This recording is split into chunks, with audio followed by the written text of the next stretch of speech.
मुंबई से बेंगलुरु जाने वाले नेशनल हाईवे पर एक कार और ट्रक की टक्कर हो गई। यह टक्कर इतनी खतरनाक थी कि उसमें बैठे हुए 2 लोगों की मौके पर मौत हो गई। जिस कार में मरने वाले सवार थे उसका एक हिस्सा भी पूरी तरह बर्बाद हो गया। कार की पूरी बॉडी गायब है। एक ट्रक से टक्कर के बाद कार का ये हाल हुआ। बताया गया कि हादसे के दौरान कार की स्पीड ज्यादा होने की वजह से ड्राइवर उसे कंट्रोल नहीं कर पाया, जिसके बाद टक्कर हो गई। मुंबई से पुणे जा रही ये कार अब जब कबाड़ हो गई तो उसे सड़क से हटाकर रास्ता खाली कराया गया। उत्तर प्रदेश के सोनभद्र में एक ऐसा हादसा हुआ जिसे आप देखेंगे तो हैरान रह जाएंगे।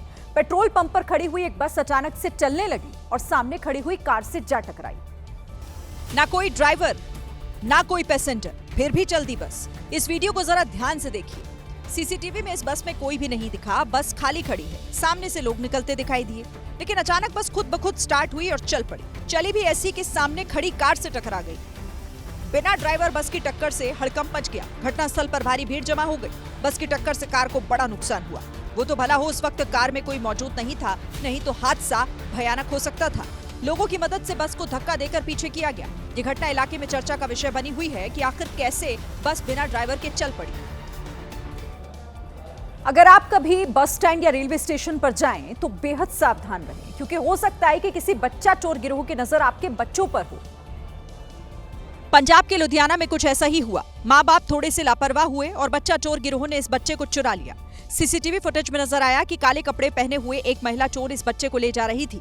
महिला चोर के पीछे उसका साथी भी था। ये दोनों पति पत्नी बनकर लुधियाना के रेलवे स्टेशन पर पहुंचे थे ताकि किसी को शक न हो। जांच में पता चला कि रात करीब 2 बजे जब महिला अपने बच्चे के साथ सो रही थी, तभी इस चोर गिरोह ने बिस्तर से बच्चे को उठा लिया और स्टेशन से बाहर निकल गए। छत की रेलिंग, बालकनी की रेलिंग पर टेक लगाकर खड़े होने वाले या फिर बैठने वालों को सावधान करने वाला एक वीडियो सामने आया है। अगर आप भी ऐसा करते हैं तो संभल जाइए, वरना आपके साथ भी ऐसा हादसा हो सकता है। 2 कदम पीछे हटा, रेलिंग से टकराया और सिर के बल नीचे गिर गया। जैसे ही गिरा उसके साथी दौड़कर आए और उसे देखने लगे। इस वीडियो को एक बार और देखिए। क्यों गिरा सोचिए। जब स्लो मोशन में इस वीडियो को देखेंगे तो गलती समझ में आ जाएगी। कपड़ा बेचने वाले के एक हाथ में पानी की बोतल थी। पीछे हटते हुए उसने अपने दाएं हाथ से रेलिंग को टटोलने की कोशिश की, लेकिन रेलिंग से उसका हाथ टच नहीं हुआ और इस बात का अंदाजा नहीं लगा पाया कि रेलिंग कितनी दूर है। इसी बीच वो रेलिंग से टकरा गया और संतुलन खो दिया। जब तक संभल था तब तक देरी हो चुकी थी। बताया जा रहा है कि ये युवक नीचे खड़ी बाइक पर गिर गया था। साथियों ने गंभीर रूप से घायल युवक को तुरंत अस्पताल में भर्ती कराया। ये वीडियो राजस्थान के जोधपुर का है। ये उन लोगों को आगाह कर रहा है जो इस तरह से रेलिंग पर बैठते हैं तो सावधान रहें, इस तरह की गलती ना करें। राजस्थान के अजमेर से एक दिल दहला देने वाली वारदात सामने आई है। यहाँ एक मां ने अवैध प्रेम प्रसंग के चलते अपने कलेजे के टुकड़े को ही मौत के घाट उतार दिया। 3 साल की मासूम काव्या अब इस दुनिया में नहीं है। किसी आम बच्चों की तरह वो भी खिलखिलाती, हंसती और माँ के साथ मुस्कुराकर सेल्फी खिंचाती। लेकिन उसे क्या मालूम था कि माँ ने उसे पैदा किया, पाला, पोसा, एक दिन वही उसे मौत के घाट उतार देगी। पुलिस की गिरफ्त में खड़ी ये वही अंजलि सिंह है जिस पर अपने कलेजे के टुकड़े के कत्ल का आरोप लगा है। काव्या का शव कुछ दिन पहले ही पुलिस को आना सागर झील में तैरता हुआ मिला। पुलिस के मुताबिक बनारस की रहने वाली अंजलि अपने पति को छोड़ने के बाद अजमेर आ पहुंची और यहाँ एक शख्स के साथ लिव इन में रहने लगी। युवक जहां काम करता वहीं अंजलि ने भी रिसेप्शनिस्ट की नौकरी कर ली, लेकिन प्रेमी आए दिन अंजलि को बेटी के लिए ताने देता। रोज रोज झगड़ों से तंग आकर अंजलि ने पहले बेटी को चौपाटी घुमाया और कुछ देर बाद झील में धक्का दे दिया। महिला तकरीबन रात 10:30 बजे से लेकर और 1:30 बजे तक बच्ची के साथ आना सागर की चौपाटी पर घूमती हुई नजर आई और तकरीबन 5-7 मिनट बाद बच्ची उसके पास में नहीं थी। इस खौफनाक वारदात को अंजाम देने के बाद भी अंजलि पुलिस को गुमराह करती रही, लेकिन सीसीटीवी फुटेज और बार बार बदलते अपने बयानों से वो शक के घेरे में आ गई। जब कड़ाई से पूछताछ हुई तो अंजलि ने अपना जुर्म कबूल कर लिया। ओडिशा के भुवनेश्वर में 6 सितंबर से लापता हुई एक महिला कांस्टेबल के शव को पुलिस ने बरामद कर लिया है। इस मामले में पुलिस ने महिला के पति को हिरासत में लिया है, जो खुद भी ओडिशा पुलिस में कांस्टेबल था। 25 साल की शुभमित्रा 6 सितंबर को अपनी ड्यूटी पर गई थी। ड्यूटी के बाद शाम को 7 बजे वो घर के लिए निकली, लेकिन घर नहीं पहुंची। उसके घर न लौटने पर 7 सितंबर को कैपिटल थाने में उसके परिवार ने गुमशुदगी की रिपोर्ट दर्ज कराई।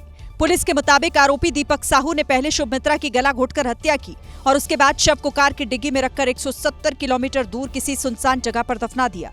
शुभमित्रा के गायब होने के बाद दुखी होने का दिखावा करता रहा। उसके परिवार और पुलिस के साथ उसे ढूंढने में मदद करता रहा। लेकिन जांच में अहम मोड़ तब आया जब पुलिस ने शुभमित्रा का फोन अनलॉक करने के बाद उसके व्हाट्सएप चैट्स को एक्सेस किया। चैट से पता चला कि दोनों के बीच आर्थिक विवाद था, जिसमें शुभमित्रा ने दीपक राउत से 10 लाख रुपए उधार लिए थे। दोनों के बीच इसे लेकर तनाव चल रहा था। आरोपी दीपक ने पूछताछ में कबूला कि उसने पहले शुभमित्रा का गला घोटा और बाद में उसके शव को लेकर घूमता रहा और लाश को दफनाकर अपने काम पर चला गया। मध्य प्रदेश के रतलाम से एक चौंकाने वाला मामला सामने आया है। करीब 1 महीने पुलिस जिस काजल नाम की युवती को मरा समझकर नदी में ढूंढ रही थी, वही अब अपने प्रेमी के साथ जिंदा मिल गई। काजल ने अपने डूबने की झूठी कहानी रचकर न सिर्फ परिवार और ग्रामीणों को गुमराह किया, बल्कि प्रशासन को भी 1 महीने तक परेशान कर दिया। भाई ने अफवाह फैलाई कि उसकी बहन मलेनी नदी में डूब गई है। इसके बाद एसडीआरएफ और पुलिस की टीमों ने 8 दिनों तक नदी में उसकी तलाश की, लेकिन काजल मिलती भी क्यों? क्योंकि ना वो डूबी थी, ना ही वो मरी थी। काजल अपने प्रेमी राहुल के साथ फरार हो गई थी। तलाशी के दौरान पुलिस को युवती के भाई की कहानी पर शक हुआ। पुलिस ने मोबाइल कॉल डिटेल्स खंगाले तो चौंकाने वाला तथ्य सामने आया। काजल की आखिरी बातचीत गांव के ही एक युवक से हुई थी और वही युवक भी घटना के दिन से गायब था। करीब 27 दिन बाद इस राज से पर्दा उठ गया, जब काजल अपने प्रेमी के साथ 7 जन्मों के रिश्ते में बंधकर पुलिस थाने पहुंच गई। पुलिस अब काजल और उसके परिजनों पर झूठी अफवाह और गुमराह करने और साजिश रचने का मुकदमा दर्ज करने की तैयारी कर रही है। यूपी के गाजियाबाद से एक हैरान करने वाला मामला सामने आया है। यहाँ मामूली कहासुनी में एक पति ने पहले अपनी पत्नी का गला दबाकर हत्या की और फिर खुद बिल्डिंग से छलांग लगाकर आत्महत्या कर ली। मध्य प्रदेश के रहने वाले रजक की शादी 1 साल पहले ही रानू नाम की महिला से हुई थी। दोनों इंदिरापुरम क्षेत्र में एक निर्माणाधीन बिल्डिंग में काम करते थे। बीती रात दोनों में किसी बात को लेकर विवाद हो गया था। सुनील ने अपनी पत्नी रानू की गला दबाकर हत्या कर दी और खुद बिल्डिंग से छलांग लगा दी। पुलिस ने सुनील को अस्पताल में एडमिट कराया, जहां उनकी मौत हो गई। दोनों एमपी के शाहजहांपुर के रहने वाले थे। पति निर्माणाधीन बिल्डिंग में चौकीदार का काम करता था, जबकि रानू वहीं पर काम करती थी। इधर पुलिस ने शव को पोस्टमार्टम के लिए भिजवा दिया है। मामले की जांच के लिए परिजनों को गाजियाबाद आने को कहा गया है। यूपी के अलीगढ़ में एक वीडियो इन दिनों काफी तेजी से वायरल है, जिसमें नेहा सिंह नाम की एक महिला थाने में पुलिस कर्मियों पर न्याय नहीं देने का आरोप लगा रही है। नेहा का ये भी आरोप है कि उसके पति और ससुराल वालों ने न केवल उन्हें घर से निकाला, बल्कि उनके चरित्र पर सवाल उठाने के लिए सरकारी अस्पतालों से फर्जी प्रेगनेंसी रिपोर्ट तक बनवाई। अभी तक इसमें कोई भी केस में क्यों कार्रवाई नहीं हुई है? जांच ये सब आपको भी पता है। उस दिन एसएचओ भी बोल रहे थे कि ये रिपोर्ट झूठी है, तो अभी तक इसमें एफआईआर क्यों नहीं हुई है, मुझे ये जानना है। हालांकि पुलिस का कहना है कि एफआईआर लिखी जा चुकी है, बकायदा जांच चल रही है, लेकिन नेहा सिंह वीडियो में कुछ और ही आरोप लगा रही है। 29 से मैं यहाँ पे आ रही हूँ, लेकिन आज तक ना तो कोई एफआईआर लिखी गई है मेरे केस में। हालांकि इस केस पर पुलिस ने कैमरे पर कुछ भी बताने से इनकार कर दिया है। मध्य प्रदेश के राजगढ़ में कर्ज के जाल से बचने के लिए बीजेपी नेता के बेटे ने साजिश का ऐसा जाल बुना कि जिसमें वो खुद ही फंस गया। लेकिन कहते हैं ना कि झूठ के पैर नहीं होते जो ज्यादा दिनों तक नहीं चल सकते। पुलिस उसे खोजती रही, कभी दरिया में डूबी कार के अंदर, तो कभी काली सिंध नदी की गहराइयों में। कभी गोताखोरों की मदद ली तो कभी लोकल ग्रामीणों को खोजबीन में लगाया। 10 दिन तक पुलिस ने दिन रात एक कर दिया, लेकिन बीजेपी नेता महेश सोनी के बेटे विशाल सोनी का कोई सुराग नहीं मिल पाया। लेकिन मिलता भी कैसे, क्योंकि विशाल सोनी तो राजगढ़ में था ही नहीं। वो महाराष्ट्र के किसी शहर में ऐश काट रहा था। दरअसल विशाल सोनी 1 करोड़ के कर्ज में डूबा था और इसी कर्ज से छुटकारा पाने के लिए उसने अपनी मौत की साजिश रची। एक ट्रक से टक्कर मारकर पहले कार को नदी में गिराया ताकि लोगों को लगे कि डूबकर मौत हो गई है। विशाल को ये आइडिया उसके भाइयों ने दिया कि अगर किसी तरह मृत्यु प्रमाण पत्र बन जाए तो कर्जा माफ हो जाएगा। लेकिन राज उस वक्त बेपर्दा हो गया जब बीजेपी नेता ने अपने बेटे का मृत्यु प्रमाण पत्र बनवाने को कहा। इसके बाद ही पुलिस को शक हुआ और पूरे मामले की दूसरे एंगल से जांच शुरू की गई। इससे पहले युवक का मृत्यु प्रमाण पत्र बनता, पुलिस ने विशाल सोनी को मीडिया के सामने पेश कर इस पूरी साजिश का भंडाफोड़ कर दिया। देश के अलग अलग हिस्सों से रिहायशी बस्ती में जंगली जानवरों के निकलने का सिलसिला थमने का नाम नहीं ले रहा है। ताजा तस्वीर तमिलनाडु के नीलगिरी से आई, जहां एक हाथी ने बस में जोरदार टक्कर मारी। जैसे ही बस दिखी, हाथी दौड़कर बस के पास आ गया। इस दौरान मस्त रहने वाला गजराज गुस्से से लाल दिखा। तस्वीरों को सिलसिलेवार तरीके से देखिए। पहाड़ी सड़क पर दौड़ती बस के सामने हाथी बैरियर बनकर खड़ा हो गया। ड्राइवर ने बस में ब्रेक लगा दिया, लेकिन इसके बाद हाथी खतरनाक अंदाज में दौड़ते हुए बस के पास पहुंचा और बस पर हमला बोल दिया। इस दौरान बस ड्राइवर ने साहस दिखाया और बस को वहां से नहीं हटाया, जबकि हॉर्न बजाकर हाथी का ध्यान भटकाया। लगातार बजते हॉर्न से परेशान होकर हाथी ऊपर पहाड़ में चला गया, जिसके बाद बस में मौजूद सभी यात्रियों ने राहत की सांस ली। मध्य प्रदेश के छिंदवाड़ा के बाजार में अजगर आने से अफरा तफरी मच गई। अजगर को पकड़ने के लिए आए सर्प मित्रों के रेस्क्यू में पसीने छूट गए। 9 फीट के लंबे अजगर पर जैसे ही दुकानदारों की नजर पड़ी, उसे देखकर कुछ दुकानदार भाग निकले। बारिश के मौसम में अजगर जंगल से आया और इस दुकान के अंदर दाखिल हो गया। ओ भैया पीछे हो, पीछे हो। पता नहीं। मामला मध्य प्रदेश के छिंदवाड़ा के पांढुर्ना जिले का है, जहां पीडब्ल्यूडी गेस्ट हाउस के सामने इलेक्ट्रॉनिक्स की दुकान में पहली बार अजगर देखकर सबके होश उड़ गए। जहरीला नहीं है लेकिन बड़ा है। आप दूर हो जाओ। नहीं मारना, नहीं मारना, नहीं। अजगर पकड़ने के लिए आनन फानन में सर्प मित्र को बुलाया गया। काफी देर बाद इस भारी भरकम अजगर का रेस्क्यू किया गया। मारना नहीं, मारना नहीं, मारना नहीं, मारना नहीं। यूपी के हापुड़ में कांग्रेस के नेता वोट चोरी के आरोप लगाकर प्रदर्शन कर रहे थे। इस प्रदर्शन में बीजेपी का समर्थन लेने वाला एक युवक पहुंच गया, जिसके बाद कांग्रेस के नेताओं की दारोगा से बहस हो गई। वोट चोर गद्दी छोड़ के नारे के साथ कांग्रेस की जिला इकाई हापुड़ में हस्ताक्षर अभियान चला रही थी। इस प्रदर्शन में हापुड़ के कांग्रेस जिला अध्यक्ष राकेश त्यागी भी मौजूद थे, लेकिन तभी पीली टी शर्ट पहने हुए एक लड़का यहां पहुंचा और योगी मोदी के समर्थन में नारेबाजी करने लगा। मोदी योगी जिंदाबाद, मोदी योगी जिंदाबाद, मोदी योगी जिंदाबाद, मोदी योगी जिंदाबाद। इधर ये बीजेपी समर्थक नारेबाजी कर रहा था, उधर कांग्रेस के जिला अध्यक्ष दारोगा से भिड़ गए। क्या करवा रहे तुम? झगड़ा करवाओगे आप? कांग्रेस नेताओं ने आरोप लगाया कि पुलिस वाले ही इस लड़के को यहां लेकर आए थे और नारेबाजी करवा रहे थे। इस दौरान कांग्रेस नेता ने दारोगा का इलाज करने की बात कह दी।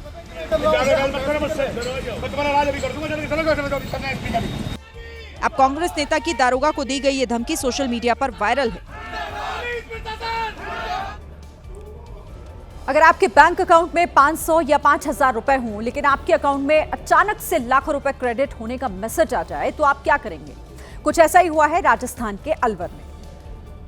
जैसे ही लोगों के बैंक अकाउंट में लाखों रुपए क्रेडिट होने का मैसेज आया, लोगों ने एटीएम की तरफ दौड़ लगा दी। देखते ही देखते कई एटीएम पर भारी भीड़ जमा हो गई और जब पुलिस ने ऐसे हालात देखे तो बिना देरी किए करीब 100 लोगों को हिरासत में लेकर थाने ले गई। दरअसल कई लोगों के फोन पर खाते में लाखों रुपए जमा होने के मैसेज आए थे। इसके बाद शहर में एसबीआई के सभी एटीएम पर भारी भीड़ जुट गई। बताया जा रहा है कि बहुत से लोगों ने बैंक में क्रेडिट हुए पैसे भी निकाल लिए। लोगों के पास पैसे क्रेडिट होने का जो मैसेज आया था, उसके साथ एक लिंक भी आया था। हालात बिगड़ता देख पुलिस ने 20 से ज्यादा एटीएम को बंद करवा दिया। पुलिस का कहना है कि मामला साइबर ठगी से जुड़ा हो सकता है, जिसकी जांच की जा रही है। उत्तर प्रदेश के जौनपुर में चोरों के हौसले किस कदर बुलंद हैं, इसकी गवाही देते हुए तस्वीरें आई हैं, जब शहर के एक हाई सिक्योरिटी चौराहे पर खड़ी हुई कार का शीशा तोड़कर चोर 3 लाख रुपए चुराकर फरार हो गया। इस सीसीटीवी की क्वालिटी भले ही खराब है, लेकिन ये ही पुलिस के पास इन चोरों की करतूत का सबसे बड़ा सबूत भी है। देखिए कैसे चोर सड़क किनारे खड़ी कार के पास खड़े होकर इधर उधर देखता है। जब उसे ये भरोसा हो गया कि उसे कोई नहीं देख रहा, तब उसने क्रेटा कार की खिड़की का शीशा तोड़ दिया। वो अंदर घुसा, फटाफट नोटों से भरा पैकेट उठाया और चलता बना। दूसरे सीसीटीवी में भी चोर की तस्वीरें कैद हो गई। चोर तेजी से नोटों का पैकेट लेकर भागता दिखाई दिया। बताया जा रहा है कि इस पैकेट में 3 लाख रुपए हैं। जिस जगह ये चोरी हुई उस चौराहे का नाम जेसीज चौराहा है और ये पॉश चौराहा इस वक्त चोरों का अड्डा बन चुका है। उत्तर प्रदेश के कुशीनगर से गौ तस्करी का एक वीडियो सामने आया, जिसमें गाय को लेकर तस्कर बेहद बेरहमी से भागते हुए दिखाई दिए। गाय की तस्करी का वीडियो सामने आने के बाद अब ग्रामीण आक्रोशित हैं। गाय को कार में पहले ठूस ठूस कर भरा, जो अंदर नहीं जा सकी उसका एक पैर बांधकर ही घसीट कर ले गए। तस्वीरें ऐसी जिसको देख किसी का भी दिल पसीज जाए, लेकिन इन गौ तस्करों को इनकी जान की क्या फिक्र, इनका मिशन तो सिर्फ तस्करी है। हैरान करने वाली और डराने वाली इन तस्वीरों को ध्यान से देखिए। पहले ये गौ तस्कर आए, गाय को रस्सी का फंदा बनाकर उसमें फंसाया। गाय की चोरी के लिए तब तक कार भी सामने तैयार हो चुकी थी। फिर खींचकर गाय को कार तक लाया गया और किसी तरह गाय को कार के अंदर ठूस दिया। जब कार में जगह नहीं बची तो इस गाय को तो घसीट कर ही चोर बेरहमी से ले गए। गायों की चोरी की इस वारदात के बाद लोग पुलिस व्यवस्था पर सवाल उठा रहे हैं। अगर आपके घर में बच्चे हैं तो फिर ये खबर आपके लिए जरूरी है। केरल के कन्नूर जिले में एक बच्ची के गले में च्युइंगम फंस गई। बच्ची ने कैसे उस च्युइंगम को निकाला, आप देखिए। सीसीटीवी में साइकिल के साथ बच्ची दिखाई दी। बच्ची ने च्युइंगम खाया और साइकिल से आगे बढ़ी, लेकिन जैसे ही उसने साइकिल चलाई बच्ची को एहसास हुआ कि च्युइंगम उसके गले में फंस गई। बच्ची तुरंत वहां खड़े लोगों के पास गई और उन्हें अपनी परेशानी बताई। बच्ची को परेशान देख युवकों ने तुरंत मोर्चा खोला और बच्ची के गले में फंसी हुई च्युइंगम को बाहर निकाला, जिसके बाद सबने राहत की सांस ली। बच्ची की उम्र 8 साल बताई जा रही है। अक्सर लोगों की शिकायत होती है कि अधिकारी जनता के बीच नहीं जाते हैं, लोगों की समस्याओं को सुनने के लिए समय नहीं निकालते हैं। लेकिन यूपी के फिरोजाबाद से जो तस्वीरें आई उसमें कुछ खास बात है,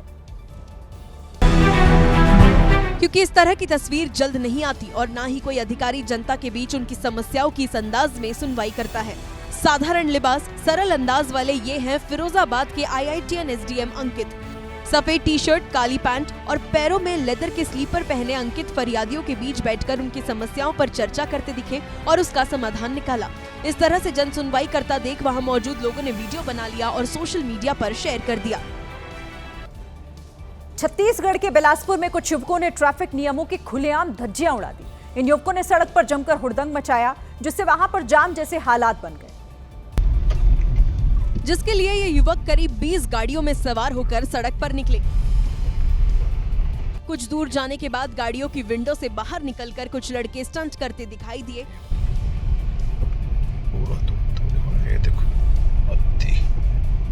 युवकों ने बीच सड़क पर तेज आवाज में म्यूजिक बजाते हुए जमकर हुड़दंग मचाया, जिससे यातायात बुरी तरह प्रभावित हुआ। इसकी जानकारी मिलते ही पुलिस भी एक्शन में आई और सभी गाड़ियां जब्त कर ली। आज राहुल गांधी ने सोशल मीडिया पर लिखा कि देश के जेनजी संविधान को बचाएंगे। राहुल ने यह बात ऐसे समय में कही है जब आज ही दिल्ली विश्वविद्यालय छात्र संघ चुनाव के लिए मतदान हुआ है और कल तय हो जाएगा कि जेनजी किसके साथ हैं। हालांकि इस दौरान ईवीएम को लेकर जबरदस्त बवाल हुआ। रामजस कॉलेज में जब सुबह वोटिंग हो रही थी तो एक ईवीएम में खराबी आ गई। हालांकि इस खराबी को तुरंत ठीक करवा दिया गया। वहीं NSUI ने आरोप लगाया कि जगह जगह से शिकायत आ रही है कि ईवीएम पर नीली इंक से ABVP कैंडिडेट का नाम हाईलाइट किया जा रहा है और छात्रों को डराने धमकाने की कोशिश की जा रही है। आरोप है कि इस तरीके से ABVP कैंडिडेट को फायदा पहुंचाने की कोशिश हो रही है, जिसे लेकर कैंपस में माहौल गर्मा गया। राहुल गांधी की तरह ही NSUI ने भी डूसू चुनाव में वोट चोरी का आरोप लगाया। उधर किरोड़ीमल कॉलेज के बाहर डूसू अध्यक्ष रौनक खत्री की कुछ लोगों से हाथापाई हो गई, जिससे एक छात्रा जमीन पर गिर गई और भीड़ उसके ऊपर चढ़ गई। अब तक हम मानते थे कि सितंबर के महीने से मानसून की वापसी होने लगती है, लेकिन कुदरत की कहानी अब बदल गई है। सितंबर का महीना आधा बीत जाने के बाद भी पहाड़ों में बादल फट रहे हैं। कल रात चमोली में यही हुआ। वहां के नंदानगर इलाके में बादल फटने के बाद एक साथ 4 जगहों पर तबाही आई।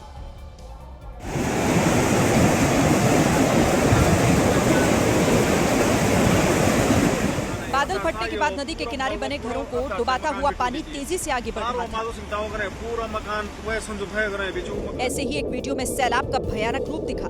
चमोली के नंदानगर में कई घर सैलाब की वजह से टूट बिखर कर खंडहर हो चुके हैं। पहाड़ों से आए मलबे ने पहाड़ के नीचे बने घरों को अपनी कैद में ले लिया है। पानी के साथ आया कीचड़, पेड़ की लकड़ियां, सब कुछ घरों के ऊपर थी। रात को हुई तबाही की खबर सुबह होते होते हर प्रशासनिक दफ्तर तक पहुंच चुकी थी। सुबह सुबह ही रेस्क्यू ऑपरेशन शुरू कर दिया गया। बिना समय गंवाए SDRF, NDRF की टीमें, उनके साथ एम्बुलेंस मौके पर भेजी गई। सैलाब से दो हाथ करते हुए रेस्क्यू के लिए टीमें नंदरप्रयाग के लिए निकली। तबाही मचने के बाद कुल 14 लोग लापता हैं। सैलाब ने 12 लोगों को घायल कर दिया, 33 घरों को नुकसान पहुंचा और 200 से ज्यादा लोग अब कुछ दिनों तक परेशान रहेंगे। इस बीच अब मलबे के ढेर के नीचे जिंदगी की तलाश जारी है। प्रशासन के आने से पहले रात में भी मलबे के नीचे से लोगों को निकाला गया था। इधर सुबह जब हेलीकॉप्टर पहुंचा तो सभी घायलों को उसी से अस्पताल ले जाया गया।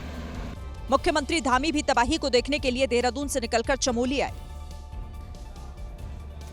हिमाचल की मंडी से बीजेपी सांसद और अभिनेत्री कंगना रनौत को उस वक्त लोगों के विरोध का सामना करना पड़ा जब वो आपदा पीड़ितों से मिलने के लिए पहुंची थी।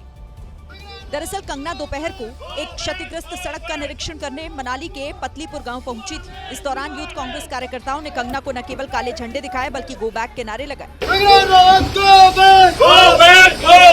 लोगों का कहना था कि कंगना आपदा बीत जाने के बाद गांव में लोगों से मिलने आई थी, लेकिन आपदा के दौरान कंगना कहां थी? हालांकि इसके बाद कंगना ने गांव वालों से बात करते हुए अपनी मजबूरी बताई।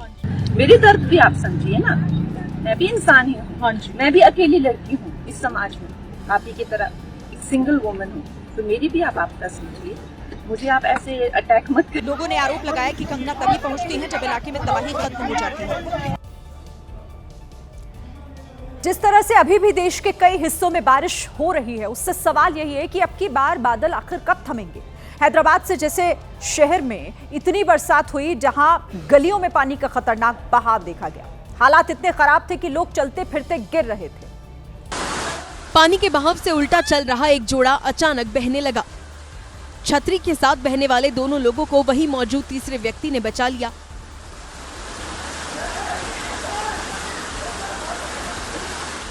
अगर वो समय पर पानी में नहीं कूदता तो दोनों काफी दूर तक बहकर जा सकते थे। इसी तरह हैदराबाद जिले के सिकंदराबाद में भी सड़क मानो झील में तब्दील हो गई। पानी के तेज बहाव के बीच गली के साइड में खड़े लोगों ने किसी तरह खुद को बचाया। पूरा घरों में जो है, यहाँ तो घर के अंदर भी कमर तक पानी भर गया था। लोगों ने एक दूसरे की मदद करते हुए सबका घर खाली कराया। चले गए ना, सेफ है ना आप लोग पूरे?